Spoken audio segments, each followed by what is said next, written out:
ఆదివాసీ గిరిజన బిడ్డలకు చదువుకున్న నిరుద్యోగ యువకులకు ఉద్యోగ ఉపాధి అవకాశాలు ఇప్పించడానికి ఈ ప్రాంతంలో పారిశ్రామిక వాడను ప్రారంభించడానికి తొందరలోనే మీ దగ్గరికి వస్తాను. దానికి సంబంధించిన భూసేకరణ ప్రక్రియ వేగంగా సాగుతుంది అని నేను చెప్పదలుచుకున్నాను. అదేవిధంగా అన్ని జిల్లాలలో యూనివర్సిటీలు ఉన్నాయి. ఆదిలాబాద్ జిల్లాలో యూనివర్సిటీ లేదని మా ఎన్ఎస్యుఐ అదేవిధంగా విద్యార్థి యువకులు చాలామంది అడిగినారు. ఇప్పటికే ప్రభుత్వం నిర్ణయం తీసుకున్నది ఆదిలాబాద్కు యూనివర్సిటీ ఇవ్వాలని. ఆ యూనివర్సిటీకి సంబంధించిన భూసేకరణ దానికి సంబంధించిన విషయాలతోని తొందరలోనే ఆదిలాబాద్కు యూనివర్సిటీ ఇవ్వడమే కాదు ప్రారంభోత్సవ కార్యక్రమానికి ఈ ప్రాంతానికి నేను వస్తానని నేను తెలియజేయదలుచుకున్నాను. అదేవిధంగా మిత్రులారా, ఇవాళ పొద్దున బాసర సరస్వతి మందిరానికి వెళ్ళినాం.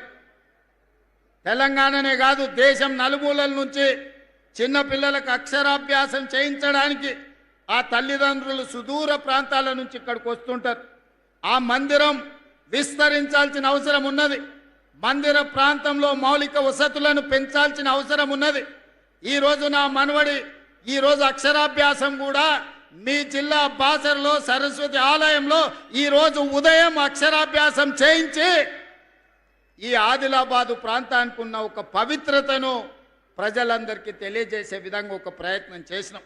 ఇవాళ బాసర ఆలయాన్ని విస్తరించడానికి 225 కోట్ల రూపాయలు ప్రాథమికంగా మంజూరు చేసి ఈరోజు బాసర ఆలయాన్ని విస్తరించే పనులను ప్రారంభించుకున్నామని చెప్పడానికి నేను చాలా సంతోషాన్ని వ్యక్తం చేస్తున్నా.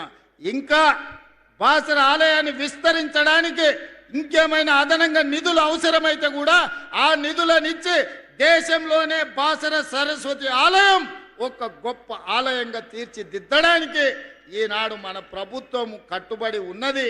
దాన్ని విస్తరించే బాధ్యత ఈ ప్రభుత్వం తీసుకుంటుంది.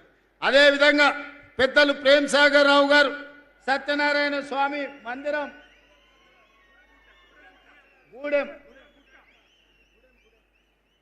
గూడెం సత్యనారాయణ స్వామి ఆలయం వారు ప్రతిపాదన చేసిండ్రు. మిత్రులు ప్రేమ సాగర్ రావు గారి అభ్యర్థన మేరకు మా మిత్రులు బట్టి విక్రమార్క గారికి నేను విజ్ఞప్తి చేస్తున్నా. గోదావరి పుష్కరాలు ఏదైతే మనం కార్యక్రమం తీసుకున్నామో బాసర నుంచి భద్రాచలం వరకు ఏదైతే మందిరాల అభివృద్ధి అనుకున్నామో అందులో మొట్టమొదటి ఆలయ అభివృద్ధి కింద గూడెం సత్యనారాయణ స్వామి ఆలయాన్ని అభివృద్ధి చెయ్యడానికి ఈ వేదిక మీద నుంచే మనం నిర్ణయం తీసుకుంటున్నాం.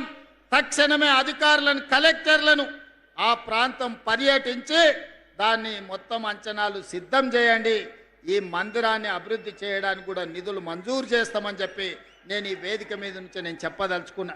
మిత్రులారా, ఇవాళ ఈ జిల్లాకు ఎంత చేసినా తక్కువనే, కానీ అట్లని మిగతా వాళ్ళలాగా చెయ్యకుండా వదిలేసే సమస్యనే లేదు. ఈ జిల్లాకి ఏమేమి కావాలో అంచనాలు సిద్ధం చేస్తున్నాం. ప్రతి 2 నెలలకు ఒక్కసారి తప్పకుండా ఈ జిల్లాకు వస్తూనే ఉంటా. వచ్చినప్పుడల్లా మీకు నిధులు తెస్తూనే ఉంటా.